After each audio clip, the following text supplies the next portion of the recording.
లేదు. నేను అన్న స్ఫురణ ఏమైనా ఉందా? లేదు. మరి ఎవరున్నారు? ఆత్మ ఒక్కటే ఉన్నది. లేదా స్పృహ తప్పిపోయాడు, లేదా ఎనస్థీషియా ఇచ్చారు, వాడు పడుకున్నాడు. అప్పుడు ఏమైనా భావాలు వస్తాయా? కోరికలు పుడతాయా? ఏం పుట్టవు. నిర్గుణంగా తనలో తాను ఒక్కడే ఉండిపోతాడు. ఇంకా మీకు తేలికగా అర్థం అవ్వాలంటే కెరటములు లేని ఘనీభవించిన ఒక సముద్రాన్ని మీరు ఊహించుకోండి.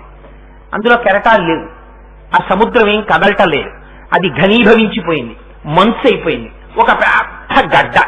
ఇప్పుడు మీరు ఆ సముద్రం దగ్గరికి వెళ్ళారు, అందులో ఏమైనా కదలిక ఉందా? ఏ కదలిక లేదు.